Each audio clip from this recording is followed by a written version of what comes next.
The UEH Chrysalis moved through space like a white bird among the stars. Commander Jack Watson checked the medical bay monitors for the 100th time that day. 2,500 wounded people lay in the beds below.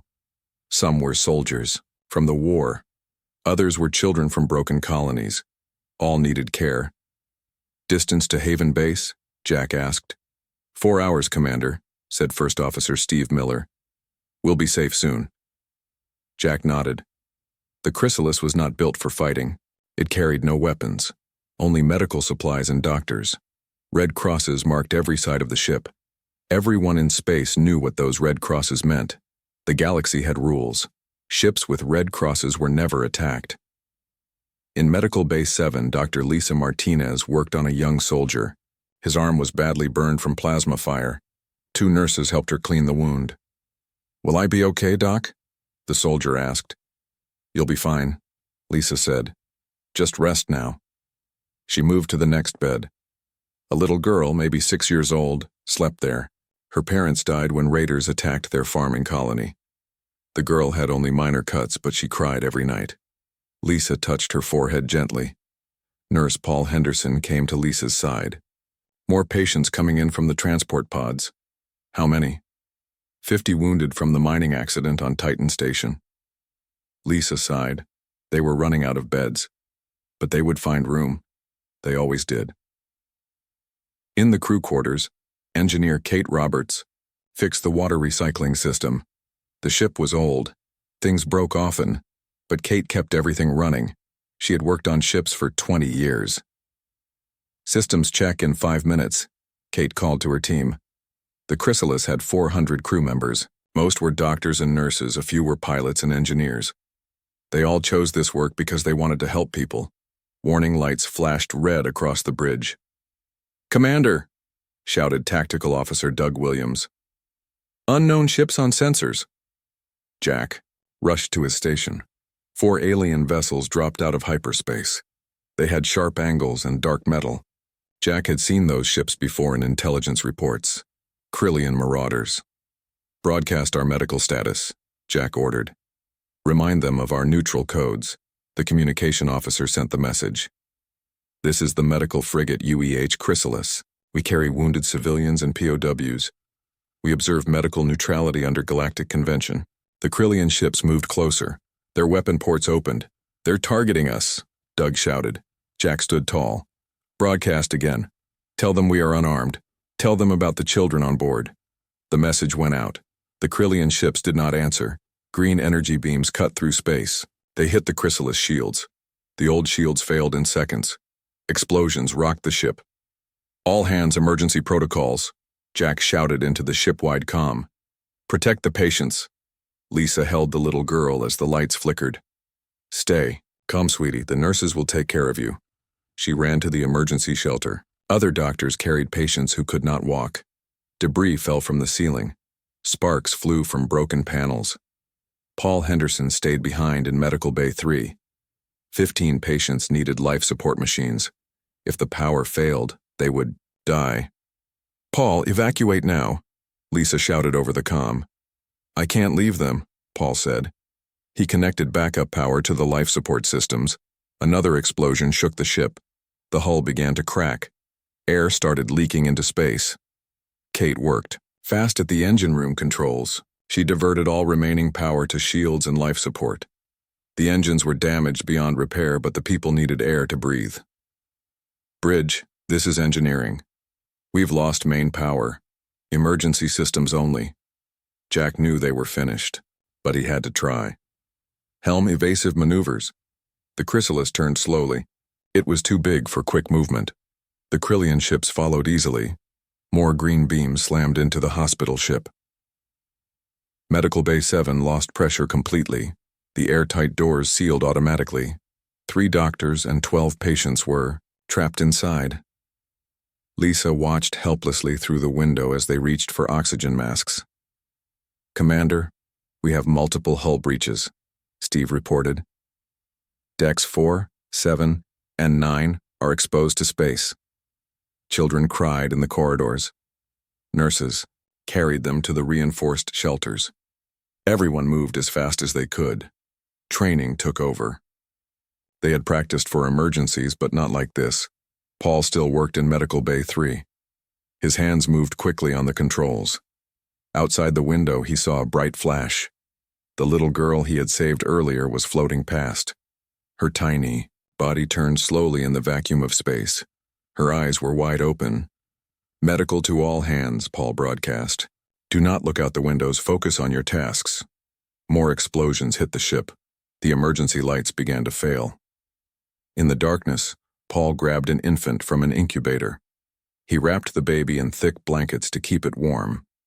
"This is your captain speaking." Jack's voice came over the failing comm system. "We have life pods releasing automatically. Those who can reach them go now. Medical staff, protect the patients until the end."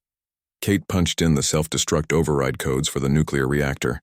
The Krillians could not have Earth technology. Her fingers shook as she entered the final sequence. "Engineering to bridge. Reactor will go critical in 10 minutes. Copy that, Kate. Do what you must." The Krillian ships moved in for the final attack. They wanted to board the Chrysalis. They wanted to capture human technology and weapons, but the hospital ship had no weapons, only wounded people and medical supplies. Lisa found Paul in Medical Bay 3. He held the infant against his chest. Around him, the life support machines kept beeping. The 15 patients still breathed because of Paul's work. "We should get to the pods," Lisa said. "After I install these," Paul held up emergency beacons. "So they find the black box, so Earth knows what happened here." They worked together, attaching beacons to the walls. Finally, the ship shuddered with the biggest explosion yet. The floor tilted, equipment slid across the room. "Go!" Paul shouted. "I'll finish here." Lisa hesitated, then grabbed the infant from Paul. She ran for the escape pods. Behind her, another explosion lit up the corridor. When she looked back, Paul was kneeling beside a patient checking vital signs as the ceiling caved in above him. The last image from the Chrysalis external cameras showed Paul Henderson in his white medical coat, cradling equipment that kept 15 patients alive as alien energy weapons tore through the hospital ship's hull and claimed 2,900 lives. Admiral Kate Morgan sat in the command center when the distress signal reached Earth. It was 3 a.m. in Washington, D.C. The signal came through Alliance Deep Space Relay Station 7. "Ma'am, priority transmission coming in," said Lieutenant Brad Cooper. "It's from the Chrysalis." The screens flickered. Video played from the dying ship's cameras. Kate watched doctors running with children in their arms. She saw explosions ripping through white corridors. She heard screams. She watched Krillian warships firing green energy weapons at a hospital ship marked with red crosses. "Get me the Joint Chiefs," Kate ordered. Her voice stayed steady, but her hands clenched the armrest. "Get me the President." Within minutes, the command center filled with military leaders. General Dan Foster entered first, then General Beth Wright. Soon, the President appeared on the main screen, still in his nightclothes but fully alert. "Report, Admiral," President Victor Hayes said. "Sir, we have confirmation. The UEH Chrysalis was attacked by Krillian forces. The ship had 2,500 patients aboard. Minimal survivors reported." The video played again. President Hayes watched Paul Henderson's final transmission. The nurse knelt beside a patient holding a baby close to his chest as the ceiling collapsed. "Where did this happen?" the President asked. "Keeler Nebula, sir. Neutral space. The Chrysalis was en route to Haven Base. Show me the attacker's signatures." Technical Officer Sam Pierce brought up the alien ship profiles. 4 Krillian Heavy. "Raiders, sir. We have their energy signatures, we have weapon patterns. This was definitely them." The President stood silent for a full minute. Everyone waited. "Call an emergency session of Congress," he finally said. "Schedule a meeting with the International Defense Council." We responded dawn. After the President disconnected, Kate gathered more data. She reviewed every second of transmission. Frame by frame, she studied the attack. The Krillians had not given warnings. They had not demanded surrender. They had simply opened fire. "Admiral," said Commander Alex Turner, "civilian networks are picking up the transmission. People are seeing the footage." Kate nodded. "Let them. The galaxy needs to see this. By morning, Protests filled streets across Earth. Millions of people stood in silence outside embassies and government buildings. They held signs showing pictures of the Chrysalis crew. Children drew red crosses with crayons. At 8 a.m., global news networks played Paul Henderson's final transmission. His uniform was covered in blood. Debris fell around him, but he protected the baby with his own body. "This is my duty," Paul had said. "Tell Earth what happened here." Senator Richard Webb called Admiral Kate directly. "The people want justice, Admiral. What do we have in the region?" "The Fifth Fleet is at Venus Station," Kate replied. 47 warships, the best crews in space. Can we catch them?" "Yes, sir. We tracked their hyperspace signatures. We know where they went." The International Defense Council met in Geneva. Representatives from 37 nations filled the circular chamber. Ambassador Chen Liu opened the session. "Members of the Council, Earth demands justice." This was not warfare. This was murder. The Krillian ambassador, a tall being with purple skin, stood to speak. "Your ship violated our space. It carried military personnel. It was a legitimate target." "The Chrysalis carried wounded soldiers as patients," Ambassador Liu shouted. "It had children aboard, babies. This was a war crime." Videos played on the chamber walls. Everyone watched the attack. Everyone saw the red crosses clearly marked. Everyone heard the medical neutrality broadcasts. "Vote passes," announced the council chairman after 30 minutes. "Earth is authorized to use military force for justice." Back in Washington, Admiral Benjamin Cole entered the war room. He had 40 years of command experience. Ships from Mercury to Neptune answered to him. "What's our plan, Admiral?" President Hayes asked. Ben Cole pointed to the star map. "The Krillians went to the Taurus sector. Their raider base is on Vornak Prime. We send messages first. If they refuse to surrender the attackers, we go in." "How long to prepare?" "The Fifth Fleet can launch in 12 hours. Additional ships need 3 days. President Hayes shook his head. "Send the Fifth Fleet now, more will follow." Kate Morgan coordinated with Fleet Command. Calls went out to every base. Every ship with a human crew got orders to report for duty. Commander Lisa Martinez survived the attack. She reached a lifeboat with 7 injured patients and 3 other crew members. Navy ship USS Ranger found them floating 20 hours later. "The Krillians knew," Lisa told the debriefing officers. "They knew we were medical. They saw the red crosses. They heard our neutrality codes. They attacked anyway." Her testimony spread across military channels. Anger grew among the fleets. Crews demanded immediate action. At Luna Base, Captain Doug Williams prepared the destroyer USS Lightning. His crew painted red crosses on their missiles. "For the Chrysalis," they wrote underneath. Captain Maria Rodriguez modified her civilian mining ship Cerberus. She installed defense shields and mounted cargo railguns for weapons.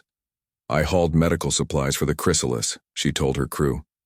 "I knew Paul Henderson. We're going." Recruitment centers overflowed.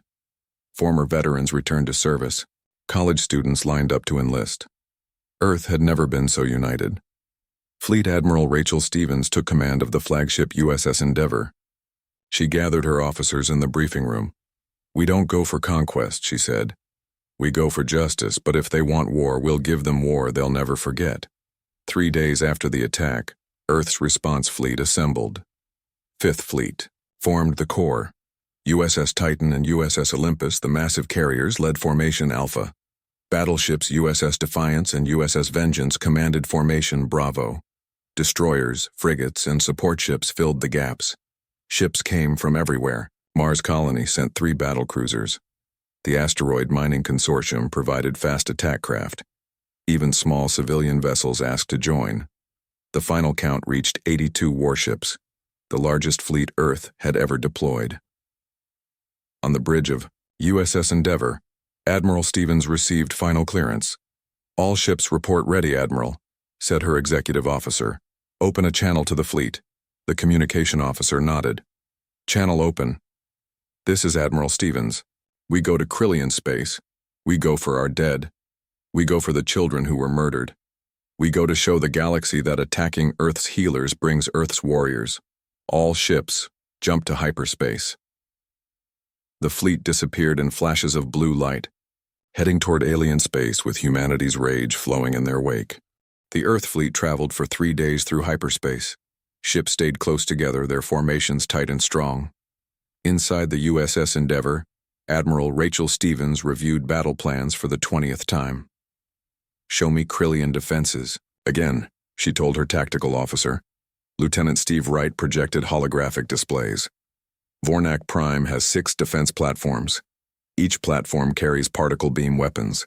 The planet maintains 15 warships in orbit at all times. What about their response fleet? Intelligence estimates 50 ships can reach Vornak Prime within 2 hours if we enter their space. Rachel nodded. Earth ships outnumbered the enemy, but numbers meant nothing without good tactics.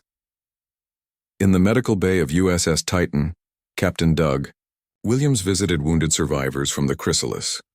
Dr. Lisa Martinez worked there now, transferred by special request. She wanted to fight with the fleet that sought justice for her lost colleagues. "How are they holding up?" Doug asked. "Physically, they'll survive," Lisa answered. "Mentally, they have nightmares. They see Paul Henderson trying to save patients. They hear children screaming." Doug touched a patient's shoulder. The young soldier opened his eyes. "We're going to make this right," Doug promised. The soldier nodded weakly. "Paul saved my life twice on that ship. Once from my wounds, once from the vacuum when the hull breached." In his quarters aboard USS Lightning, Commander Jack Watson stared at pictures of his lost crew. His executive officer, Steve Miller, had died instantly when the first energy blast hit the bridge. Nurse Kesha Brown had stayed with patients until the end. 300 medical officers under his command were gone. "Commander," his new first officer called over the comm. "We drop out of hyperspace in 30 minutes. "Battle stations," Jack ordered. "All crew to combat positions." The mining vessel Cerberus traveled at the fleet's edge. Captain Maria Rodriguez checked her improvised weapons systems one last time. Her crew painted revenge messages on the makeshift armor plates. "Boss," said her engineer Kate Roberts, "the railguns are calibrated, but we only get 3 shots before they overheat." "3 shots are enough," Maria replied. "We make each one count." Private fighters and merchant vessels followed the main fleet. Ships from 100 different companies united for one purpose. The crew of transport ship Horizon had lost friends on the chrysalis. The cargo hauler Starlight carried medical supplies to hospitals. Everyone had connections to the lost ship.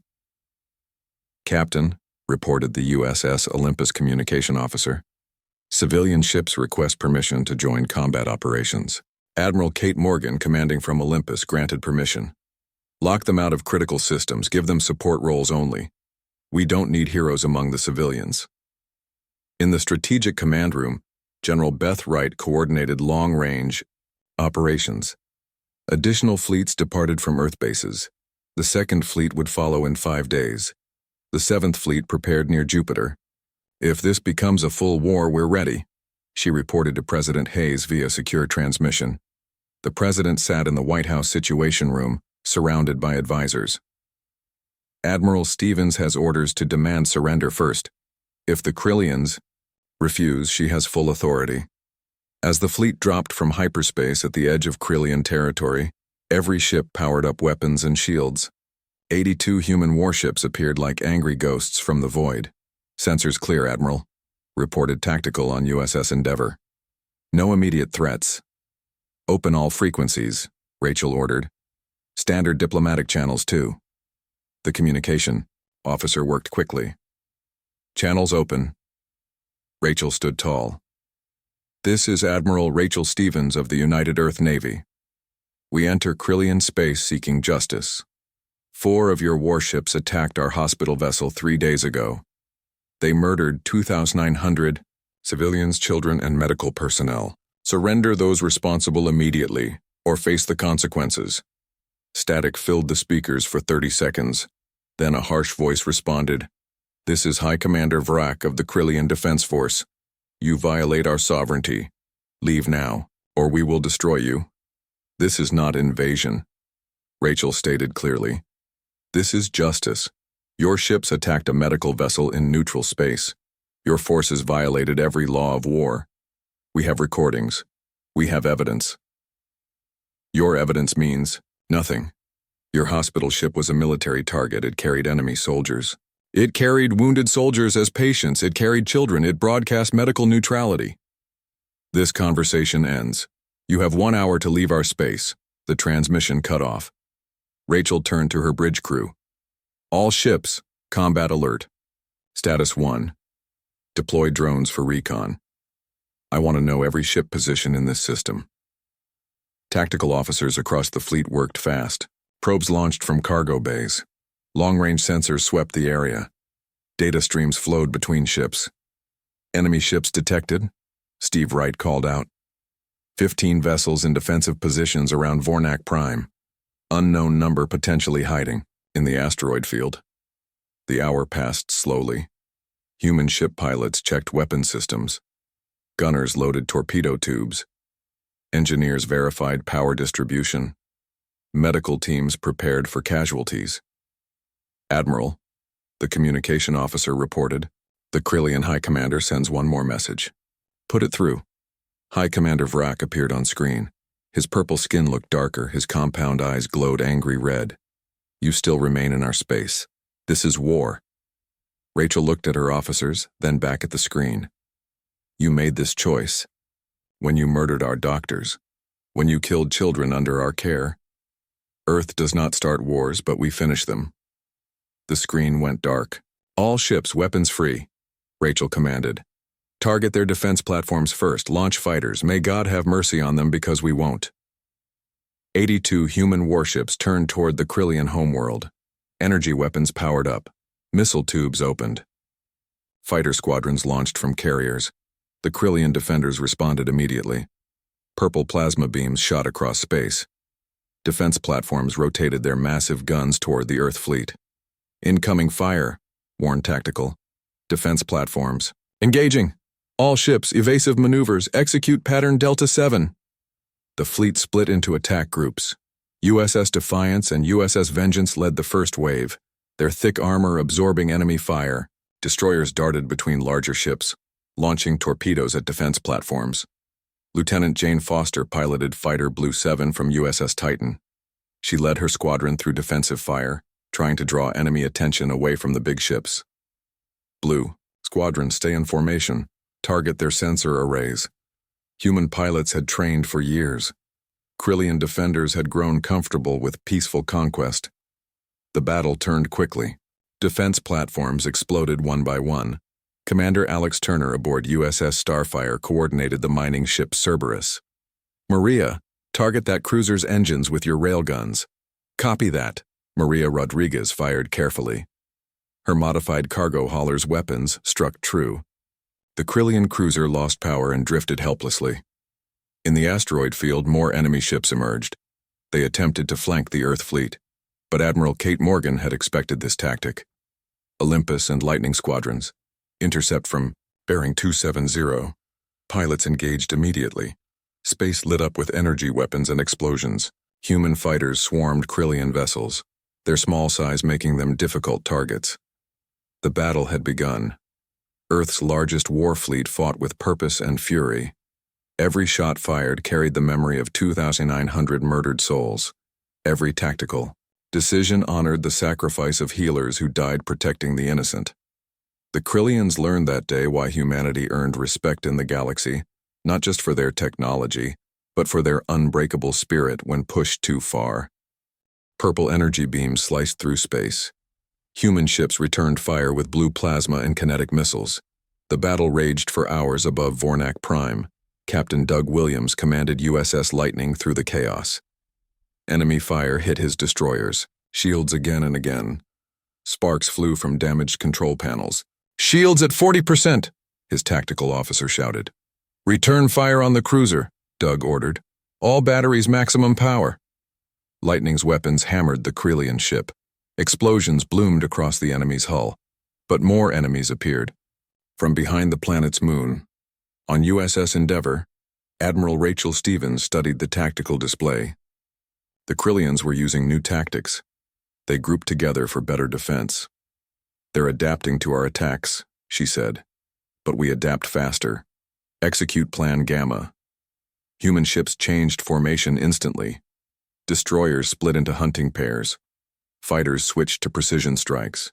Within 30 minutes, 3 more defense platforms fell silent. Commander Jack Watson piloted his fighter through the wreckage of a Krillian frigate. He searched for survivors to take prisoner. Finding none, he rejoined his squadron. Blue Leader. To all wings. Enemy reinforcements jumping in, bearing 180. More Krillian ships appeared from hyperspace. The enemy fleet grew to 25 vessels. Admiral Kate Morgan on USS Olympus watched them closely. They're putting everything into defense of their homeworld, she noted. This ends their raiding for a while. Priority target, Rachel announced to the fleet. Krillian Heavy Battle Station Corex. It coordinates their defense grid. Titan and Defiance attack formation Alpha 3. The massive Earth carriers moved forward. USS Titan launched its full fighter complement. USS Defiance charged main weapons and accelerated toward the battle station. Pilot Jane Foster led her squadron against the station's point defense guns. Krillian fighters swarmed to meet them. Space became a deadly dance of energy fire and evasive maneuvers. Watch your 6, she called to her wingman. A Krillian interceptor exploded as 2 human fighters coordinated their attack. The mining ship, Cerberus, proved surprisingly effective. Captain Maria Rodriguez used her knowledge of space debris to create tactical advantages. She hid behind asteroids, then emerged to fire railguns at enemy ships. Their sensors have trouble tracking us, her engineer Kate Roberts observed.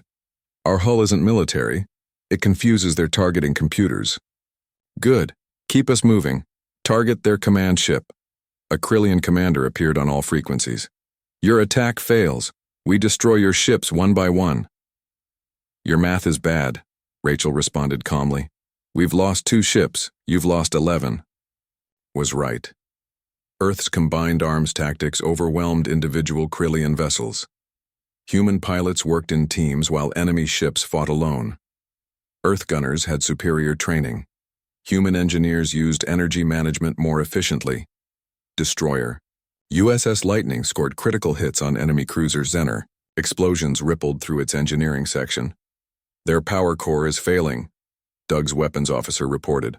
All ships clear the blast zone, Doug commanded. The Krillian cruiser exploded in bright purple light. Debris scattered across thousands of kilometers. Human ships emerged unharmed from behind planetary shields. 4 hours into battle, the tide turned decisively. Half the Krillian defense fleet floated as wreckage. Their battle station took massive damage. Defense platforms had gone silent. High Commander Vrak tried one last transmission. You have proven your strength. We offer terms. Leave our space, and we call peace. Admiral Rachel Stevens considered his words carefully. Lives hung on her decision. Negative, she finally answered. You started this by murdering medical staff. We want the commanders who ordered that attack. We want your guarantee this never happens again. We want justice. Static filled the comm channel. Then another transmission arrived. This one came from planetside. Please stop the fighting, a different Krillian voice pleaded. We are civilian leaders. The military acted alone.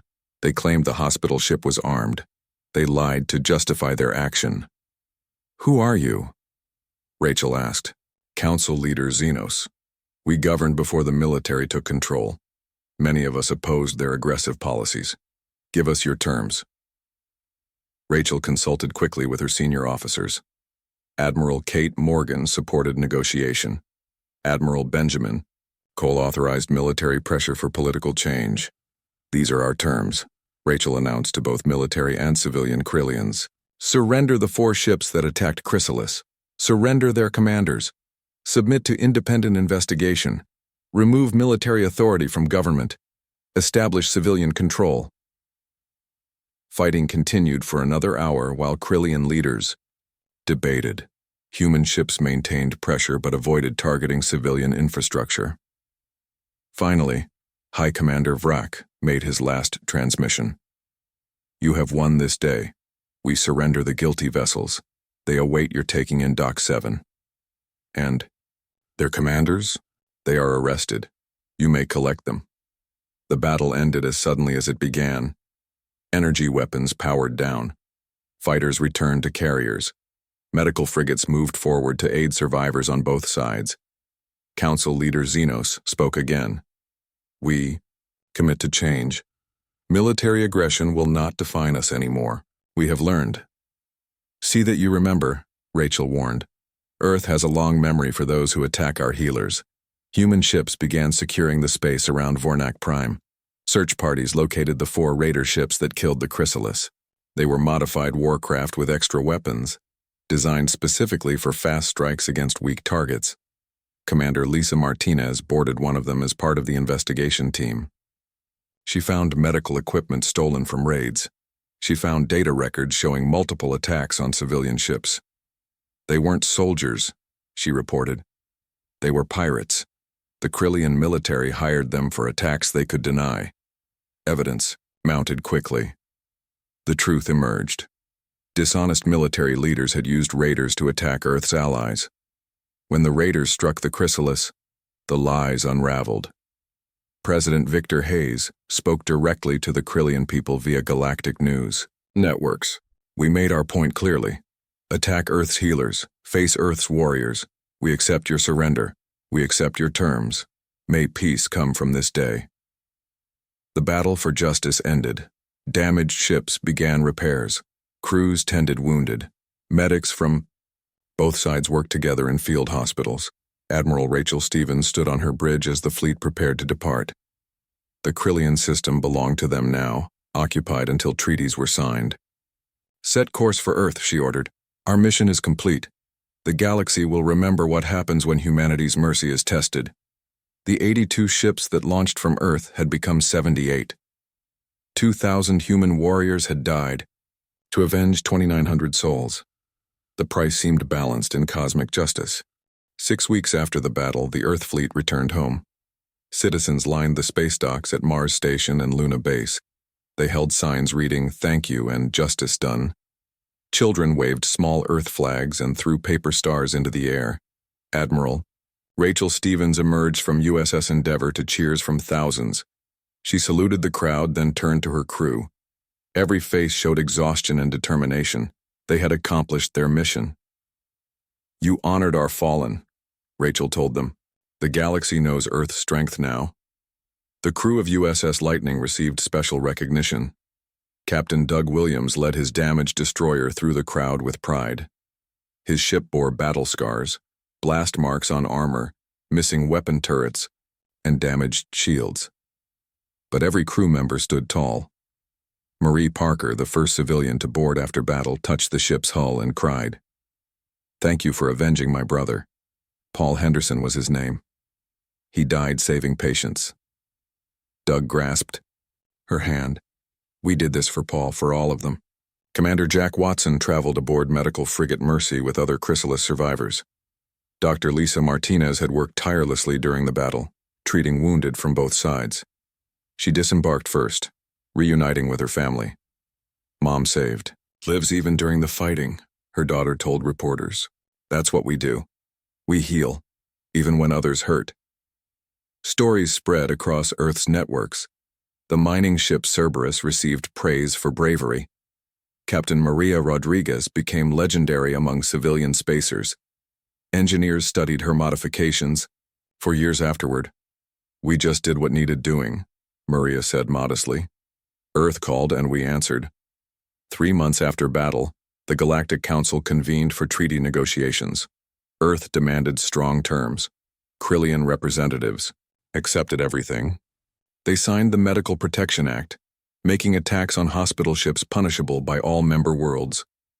Ambassador Chen Liu represented Earth at the signing. This begins a new era. Medical ships will fly without fear. The Red Cross becomes truly protected. The Krillian Council leader Xeno spoke afterward. We learned our lesson in blood and fire. Never will we threaten healers again. Earth showed us the consequences.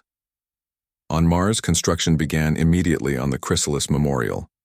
Architects designed a vast dome made of transparent aluminum. Inside, holograms would show each victim's face and story. The names of all 2,900 dead were carved in adamantium crystal. President Victor Hayes spoke at the groundbreaking ceremony. We don't seek conquest. We don't desire empire. But when forced to fight, we fight with everything we have. This memorial reminds us that peace has a price, and sometimes that price is justice. The memorial opened exactly 1 year after the attack. Millions visited the first week. People from across human space came to pay respects. Even some Krillian civilians arrived, seeking forgiveness. 5-year-old Emily Chen stood before Paul Henderson's hologram.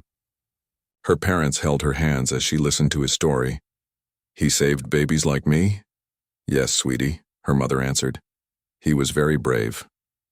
Emily placed a paper star at the memorial's base, joining thousands of other tributes.